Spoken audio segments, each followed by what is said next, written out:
This is the Waupaca County Board of Supervisors meeting. Good morning, everyone. Good morning. I will call this Waupaca County Board of Supervisors meeting to order, and it's Tuesday, October 27th. It is about 9:01 or 9:02. The written materials completed in advance of the meeting may be found on www.countywaupaca.wis.us under the Agenda and Minutes tab.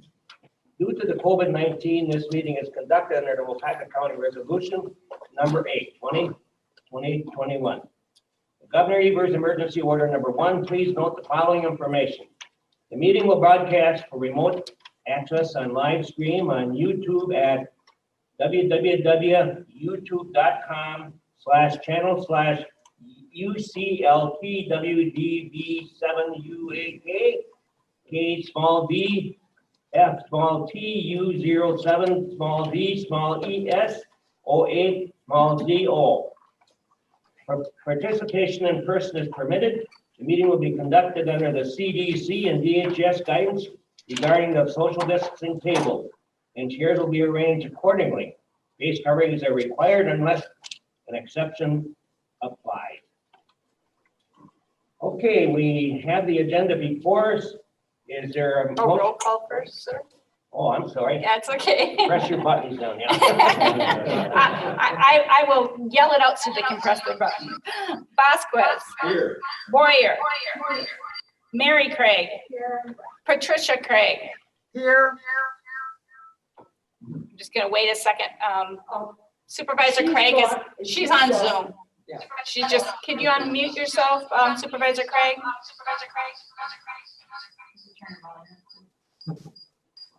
Now can you hear me?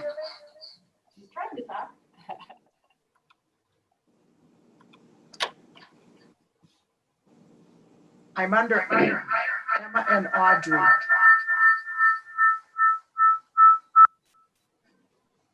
Supervisor Craig, can you unmute your mic in the bottom left-hand corner?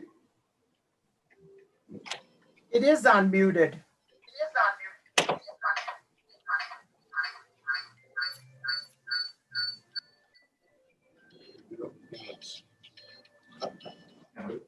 I mean, one of them.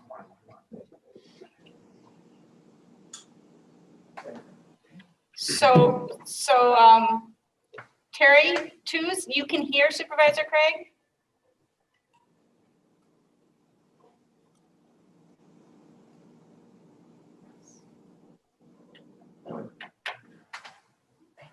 Okay, Terry Tews is on the Zoom and she can hear Pat. Pat, do you have two computers going? I see Emma and Audrey and your YouTube. If you shut one down and unmute the other. I just did that because you weren't hearing me over the computer one. And so now I Sorry, everyone. shut down the iPad and I'm on the computer under Emma and Audrey. We just move on and you come on. Yeah, I'm going to mark Supervisor Craig as present and monitor the chat for votes. Supervisor Ellis. Here. How come we're not hearing? You can hear us. I'm not sure why we're not hearing anything. I'm sorry. Okay, He waved at you. I see him, but I won't be able to hear the votes. I will give you a, whatever it takes. Have my volume on. Well, I made the mistake of thinking this morning I was set up and ready to rock and roll, so I apologize, everyone. All right, so Supervisor Ellis is here. Fedowitz? Here. Golding?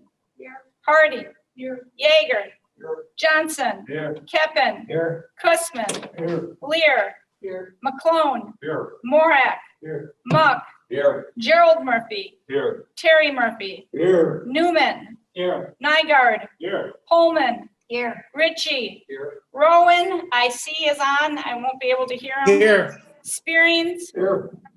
Wengelski, Here. Will, Here. Zog. Here. All members are present, 3 of them via Zoom, and I will monitor supervisors that are via Zoom. You have a chat button on the bottom. If you could use that to do your vote until we can figure out why the sound is not working, I will monitor that. Sorry, Sad butt. you're set. Okay, has the open meeting statement been fulfilled legally? It has. Thank you. I need a motion to approve the set agenda. No. A motion by Supervisor Lair Yes. and a second by, we'll get this done first. Okay. And a second by Supervisor Murphy. Any questions regarding? All in favor, say aye. Aye. Opposed, that motion is This carried. is unmuted. Now we can say this. Unmute, then we can hear me. For a moment of silence, please.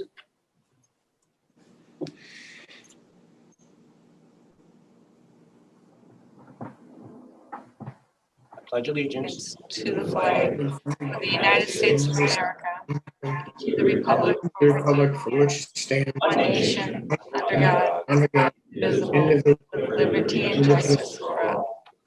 Thank you.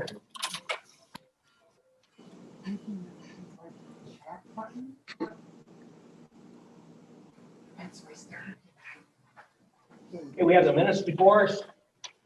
A motion by Mr. McClone to approve the minutes, a second by Mr. Rezav. Any questions? Next chat message.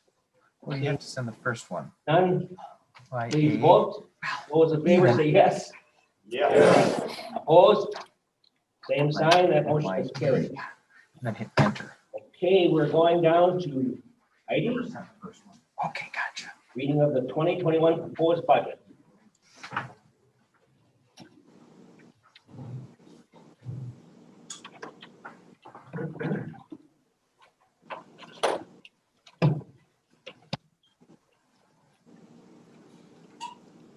Good morning, Heidi. Whoops. Switched up. Too many papers in front of me. So this morning I put together on your desk packet of information. This is the PowerPoint slide that I'll be showing you today. For those of you in the back of the room, I know we struggled last time to see it, so I'm hoping that this will be helpful for you as we work through this. Just a couple of information on the annual budget. On September 15th, we did present to you the 2021-25 capital improvement plan, along with the distribution of the 2021 proposed budget. Today is conducted as the official reading of the 2021 proposed budget, and following later on the agenda, you'll be voting on some resolutions that pertain to the budget process. Adopting the capital improvement plan, the new and expanded position request, market adjustment to the wage schedule. November 10th will be the public hearing on the 2021 proposed budget, and then actual adoption of the budget on that date. On November 4th, the Finance Committee will be meeting to finalize the numbers and adopt that or pass on that resolution to the county board. This presentation, well, I'm gonna go back one.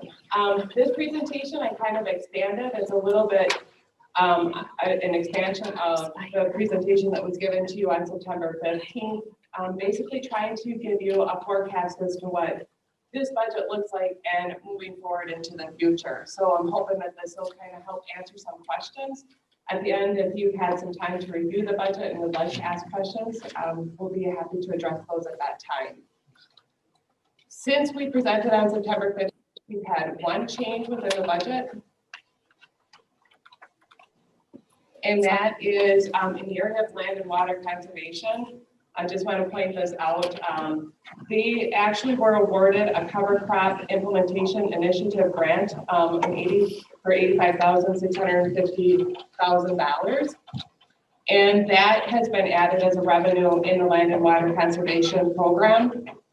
To offset that revenue increase, there was an equipment, this is to purchase farm equipment, and that's in the amount of $110,650. They have a $25,000 match in the 2020 budget that they're going to request to non-lapse into 2021. They had anticipated this grant to be awarded earlier in 2020, however, it was not. So That is one change. There was no levy impact for this change, but that is the one change that has been made since the budget was distributed last month.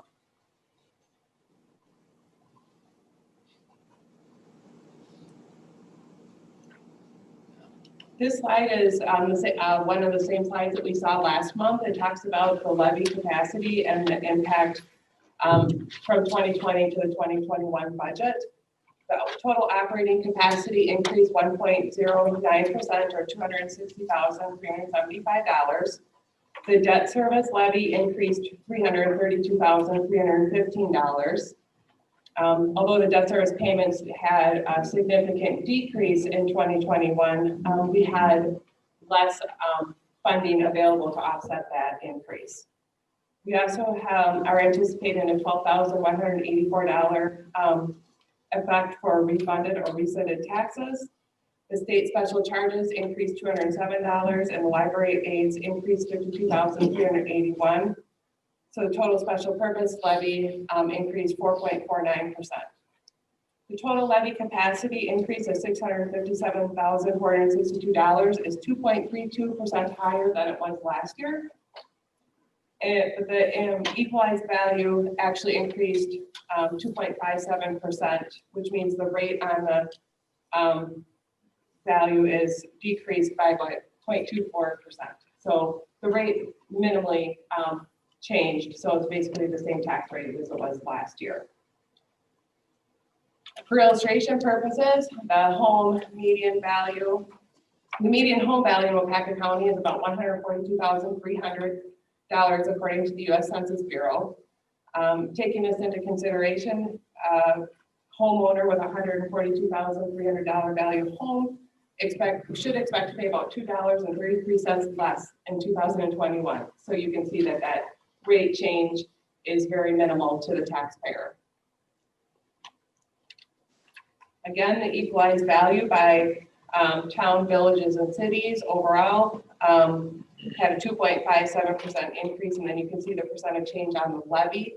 The detailed portion of this is found on page 15 of the 2021 proposed annual budget that was provided.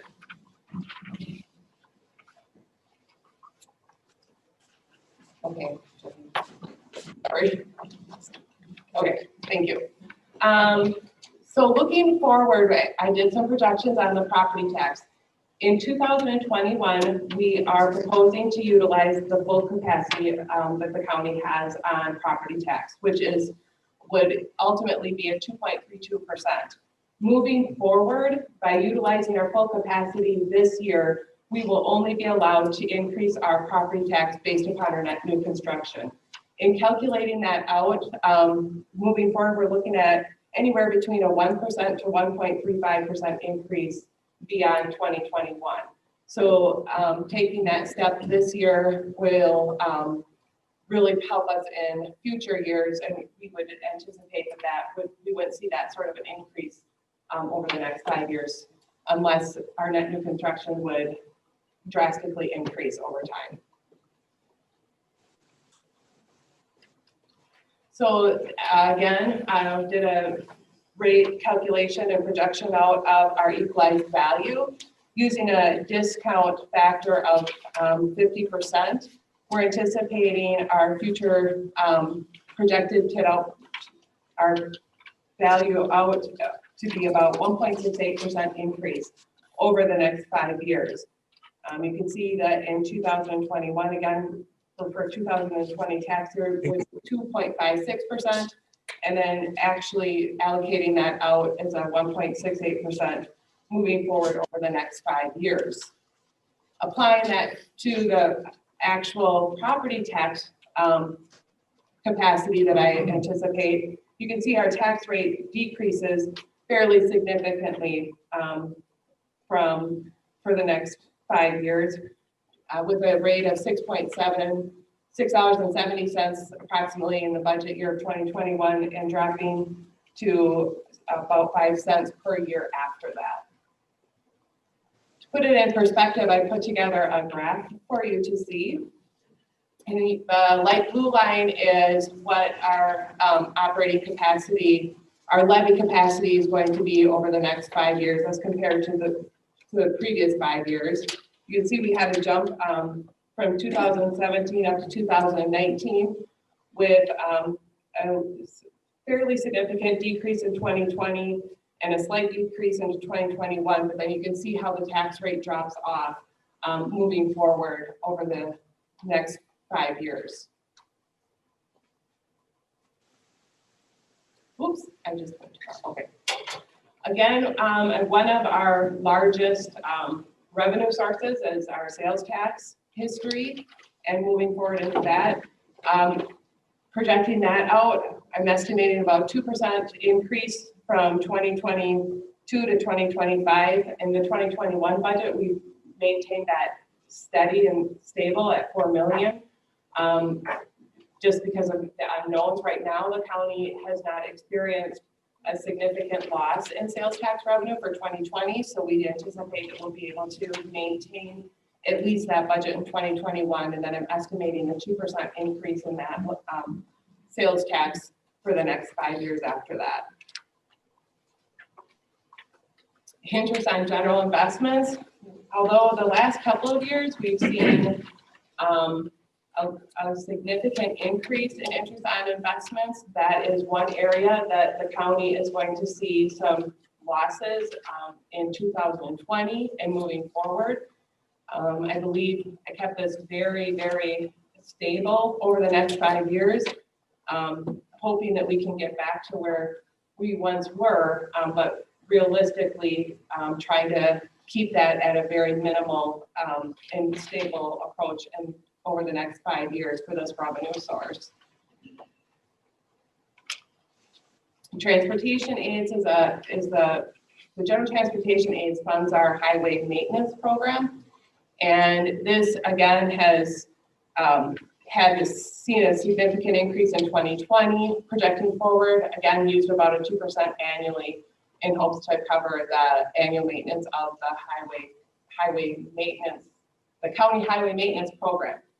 So that's what I have for projections on that revenue source.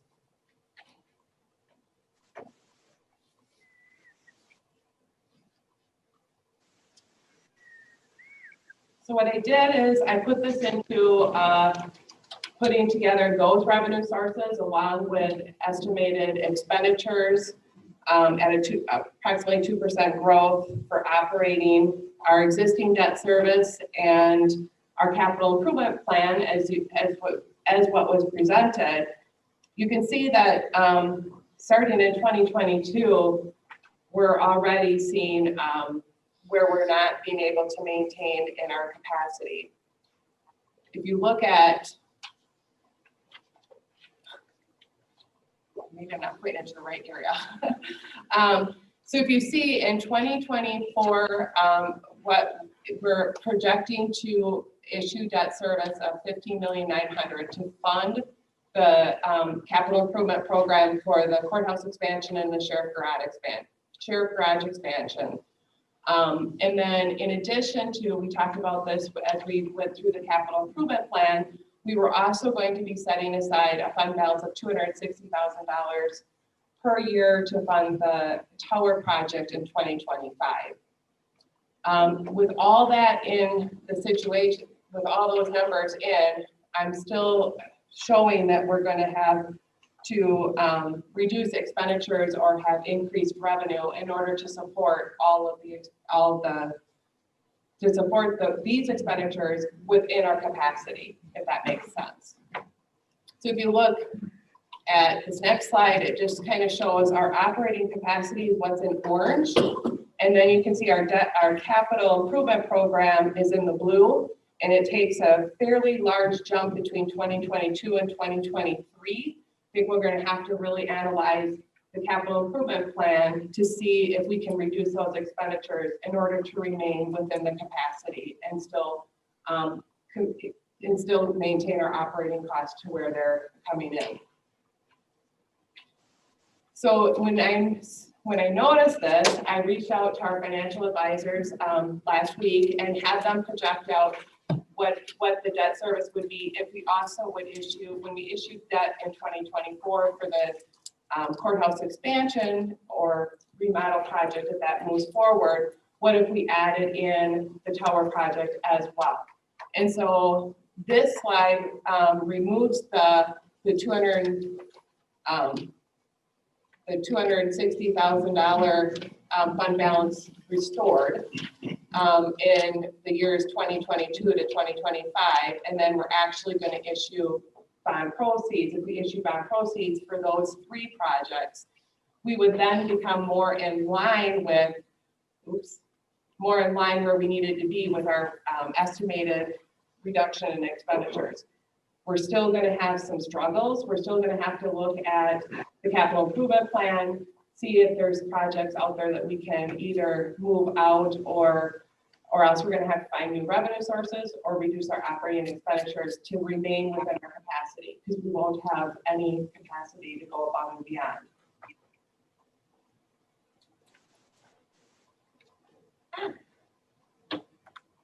So seeing that, then this slide puts it in a little bit better perspective. I think we'll be able to sustain in 2022, but again, really looking at the capital plan and looking at what caused that jump between 2022 and 2023, and can we cut back on some of those projects so that we're able to maintain within our capacity, because that yellow line is the capacity, so that is where we're going to have to maintain. Overall, our debt service analysis, we only, currently we have 2 issues that remain outstanding, the 2014 issue and the 2018 highway facility bonds.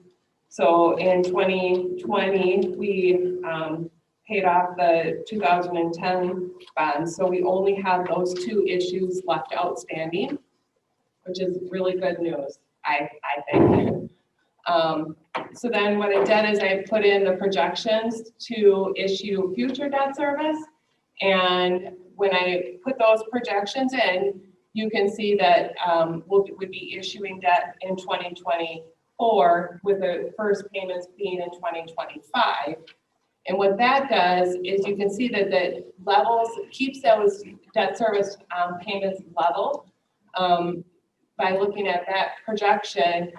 Really, once you pay the 2014 issue off, and then if you issue debt in 2024, the debt service payments would remain the same, virtually the same, and the taxpayers would not see an impact for that debt issue for those 3 projects that I had suggested. So then this would be what our outstanding debt, I added what that would look like if we issued debt in 2024. And then you can see how the debt issue does drop off. The debt service begins to decline again. And that would be on a 10-year payoff.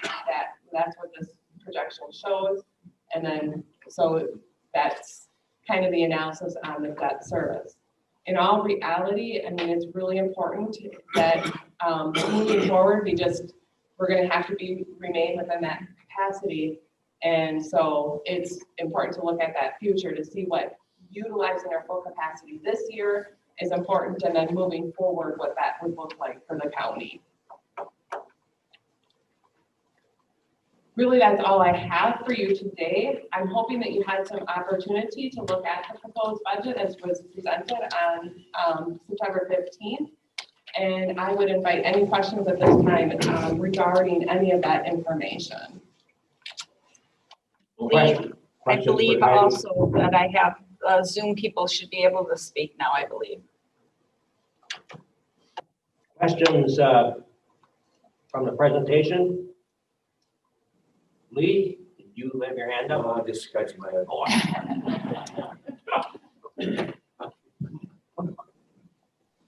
Questions? Now is your chance. Discussion? I guess you can go home. Supervisor Fedowitz. Fedowitz? I just want to commend Heidi and her staff too. It's just not always Heidi, but her complete staff, and more so than even that is the department heads and how well they work together and cooperate with her and everybody else to enable us to do what we're doing here today. Other counties aren't faced in this position. Thank you. Thank you, Mr. Fedowitz. Well said. Anybody else? Thank you very much, Heidi. Thank you. Good job. Okay, we'll go down to resolutions, number 2. The resolution number 18, I should say. A is resolution number 18, 2020-21. It's to adopt the citizens participation plan. An authorization for the county board chair signature of the residential anti-displacement and relocation assistance plan for the CDBG program. Mr. Thiel, good morning. Good morning, everyone. So I was here last time with the citizen participation plan, and we didn't make a motion on that because I forgot to bring the residential anti-displacement plan forward. So again, this thing is fairly complicated, so I think I got it all straight now. So we're here today really to pass the citizen participation plan and then allow Dick to sign this relocation assistance plan. I will say on the relocation assistance plan, we do not anticipate really using that in this project at all. All of the tower locations that we've identified, that Ryan and I have identified that we're working on, are all on public property. So, but in the future, if we do another community development block grant project, we would need this document, and there may be at some point where we would be looking at relocating some property from an area that we were trying to redevelop. So I talked to Ryan specifically about, there are a number of examples that the state has that you can kind of pick from and add to if you want. These were the ones that Ryan felt and I felt were the most appropriate for what we'd be doing, if in fact we were doing a project in the future where someone would be displaced. So this will hold up for future too. But in this project per se, we do not anticipate anybody being moved out of their property for this project. And then the citizen participation plan is really something that HUD requires, of course, when you do this, so that you get citizen input into the projects that you're doing. So we have tentatively scheduled the first public hearing for November 17th. And later in the appointment section, you can see the people that were appointed to that committee. And so we have that date settled with everyone at this point in time. And it's just a matter of getting this approved now to move forward. So we will have 2 different things to make motions on. Resolution 18 will be the first, and then the authorization of the county board chair to sign the assistance plan. Okay, is there a motion for approval of resolution number 18 as was read? Motion by Mr. Jim Nygaard. We have a second by Supervisor Laird. Discussion. All in favor say aye. Aye. Motion's carried. Thank you. Now we go down to the authorization for the county board chair, signature of residential anti-displacement, that's hard to say, and relocation assistance plan for the CDBG program. Motion by Supervisor Jerry Murphy and a second by Mr. Jack Spearings. Any questions or discussion? All in favor say aye. Aye. Motion's carried. Thank you, everyone. Thank you, David. Okay, we're down to B, resolution number 19, 2020-21, 2020 budget amendment. Now therefore be it resolved that $1,016,391 of the 2020 highway operations property tax levy is transferred to the capital improvement program fund to fund capital expenditures. Our motion for approval, the motion by Mr. Wengalski and a second by Mr. Butts. Any questions or discussion? All in favor say aye. Aye. Opposed? Motion is carried.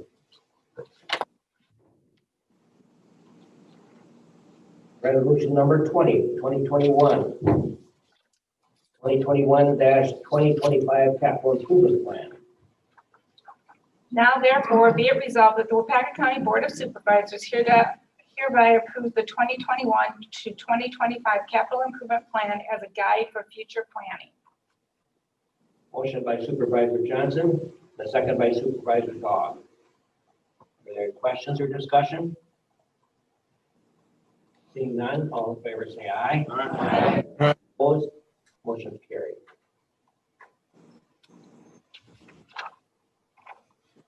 Resolution number 21, 2021 Water Patrol Deputy Wage Increase. Now therefore be it resolved that the Waupaca County Board of Supervisors does hereby authorize an increase from $17 an hour to $25 an hour for water patrol deputies and to $26 per hour for water patrol supervisors, one supervisor for Wolf River and Chain of Lakes, effective upon passage of the county board. Motion by Supervisor Peter Vasquez. Is that a motion for approval? Yeah. Thank you. And that's second by Supervisor Moore. Any questions or discussion? All in favor say aye. Aye. Opposed? Motion is carried. Okay, we have a donation acceptance. We'd like to do is resolution number 22, 2021, and that's to the Sheriff's Office. Now therefore be it resolved that the Waupaca County Board of Supervisors accepts the Rebecca and Michael Schultz Waupaca County Sheriff's Officer donation in the amount of $1,684. Craig moves to approve. Supervisor Craig moved. Supervisor Craig for approval, and a second by Mr. Moore. Any questions or discussion? Seeing none, all in favor say aye. Aye. Opposed? That motion is carried. Resolution number 23, 2021, County Conservation Aids. Therefore, be it resolved, Waupaca County has budgeted a sum sufficient to complete the identified project and authorize John Francis, Park and Solid Waste Director, to act on behalf of the Waupaca County, submit an application to the State of Wisconsin Department of Natural Resources for financial aid that may be available, submit reimbursement claims along with necessary supporting documentations within 6 months of the project completion date, submit and sign documents, and take necessary action to undertake, direct, and complete the approved project. Be it further resolved, Waupaca County will comply with the state or federal rules for the programs, may perform force account work, will maintain the completion projects in an attractive, inviting, and safe manner, and will keep the facilities open to the general public during reasonable hours consistent with the type of facility, and will obtain from the State of Wisconsin Department of Natural Resources or the National Park Service approval in writing before any changes is made into the use of this project. A motion for approval. There's a motion by Mr. Vasquez and a second by Supervisor Golden. Any questions? All in favor say aye. Aye. Opposed? That motion is carried.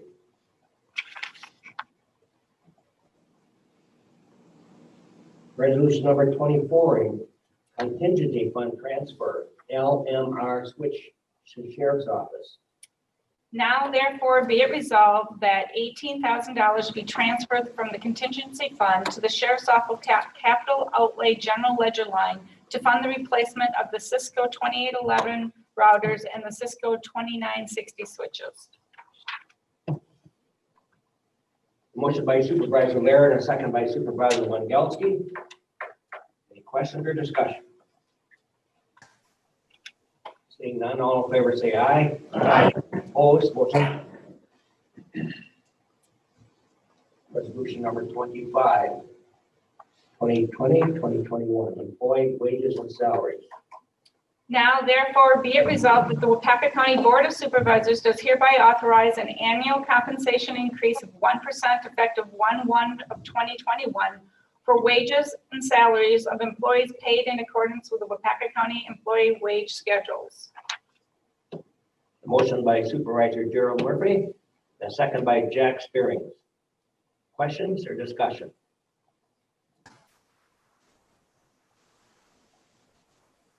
All in favor say aye. Aye. Opposed? Motion carried.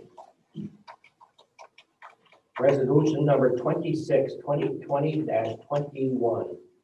Staffing new positions / reductions / expansions for 2021. Now therefore, let it be resolved, that the Waupaca County Board of Supervisors does hereby approve the new positions expansion for 2021 as listed above. Motion by Supervisor Johnson. And second by Supervisor Wengelski. Questions or discussion? Seeing none, all in favor say aye. Aye. Opposed? Motion's carried. Okay, let's go down to ordinances, which is number 3 in the list. A 2020-713, amendment to chapter 34, petition number Z-022-20, Town of Scandinavia, Christensen Farm, IR Trust for a zoning map amendment to AE district to RR-O district on approximately 4 acres. Morning, Ryan. Morning. So the Christiansens are looking to get this out of farm preservation zoning to go to the rural residential overlay. The reason for this is to create that 4 acre parcel for potential sale in the future.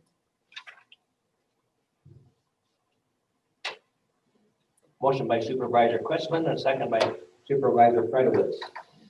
Discussion, questions? Seeing none, all in favor say aye. Aye. Opposed, that motion is carried. Item B, 2020-714, amendment to chapter 34, petition number Z-023-20, Town of Scandinavia. Leo A. and Susan K. Johnson for a zoning map amendment from AE district to RR-O district on approximately 2.404 acres. So this one is very similar to the last one in the sense that they're looking to go to rural residential overlay, which is our residential district inside of farm preservation again. This one's a bit different in the sense that they're looking at doing a farm building consolidation. So what they're doing is essentially they're separating out the farm structures from the rest of the farm. There is a motion by Mr. Fred Zog for approval and a second by Mr. Murphy. Here. Thank you. Which one? Got it, Terry. Terry.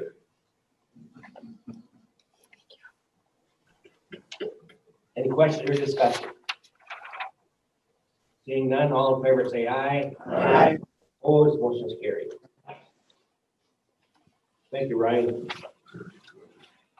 Okay, we'll go down to number 4, reports. We're going to have Amanda Welch, our Human Resource Director and Administrative Coordinator, talk about this. Where is she? She's over here. She's coming up. Oh.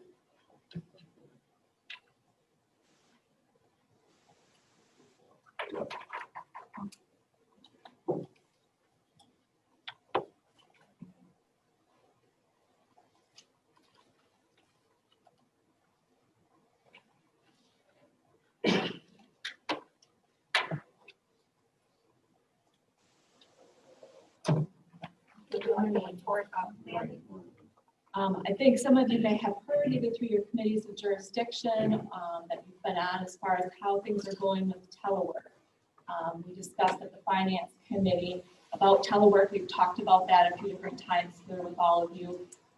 Departments are moving where they can to sort of an A-B staffing structure. So what that means is rotating folks in and out so that there's less, I guess, cross-contamination between folks, so that if we've had some situations where a group of folks are come down with the COVID or need to be quarantined, that we are at least able to provide the necessary services and staffing that we can. We've had a couple of situations where we've been very short-staffed because of that. And so that has prompted us as a group of department heads, what can we do where we can to make sure that those systems are functioning. So we began that really the week of the 19th, I guess you could say, was the first week that departments started doing that. We've had a few situations where people have been quarantined that are able to work from home, but really starting to move in that direction of an A/B staffing. We updated our emergency telework policy so that we can accommodate those situations. We had some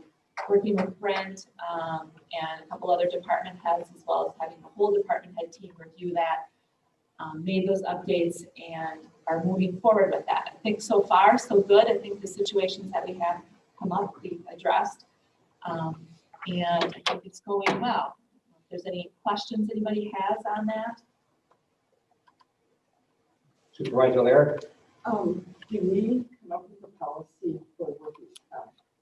Yes, that's included in the emergency telework policy, that if someone is injured while working at home, they have to report that within 24 hours, and that we reserve the right to do any sort of investigation that we would need to if we challenge that workers' comp situation. And we consulted also with our workers' comp administrator on how best to do that. Just like any other workers' comp injury that occurs, if there's not a witness to it, you have to do some sort of follow-up and investigation. They have to provide a report, and of course, any documentation that we need from a physician or medical provider. So yes. What about the ergonomic situations at their homes? Right, it's an expectation that they provide a safe working environment. We do have some materials on ergonomics that we can share with folks as far as how to set up their ergonomically, just like they would their desk here or their workstation here. They may not have all the capacity of things that they have here at the course as far as standing desks and so on, but they can structure that at their home as best they can ergonomically. In confidentiality? So, good question. So departments that have confidentiality expectations, they would have those same expectations of their staff while working at home. And that's laid out in the policy too, as far as any HIPAA requirements, other confidentiality. We expect that they're going to keep those items. If there are any paper items that could be visible to anyone else in the household, that they have to keep those items secured. So much now is done, automatically by the computer, that there's probably not a lot of paperwork, but where there is, that would be the same level of expectation that they have working at home as they would working here. Any other questions?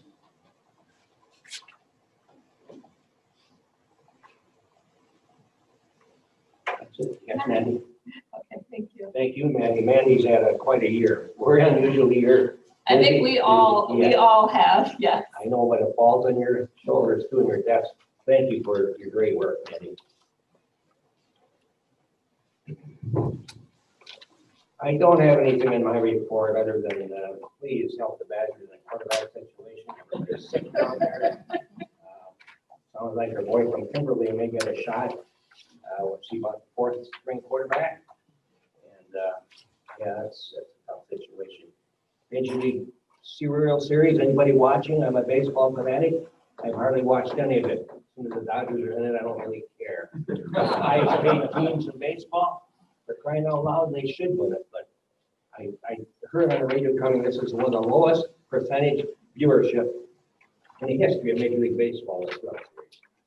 So that was my report.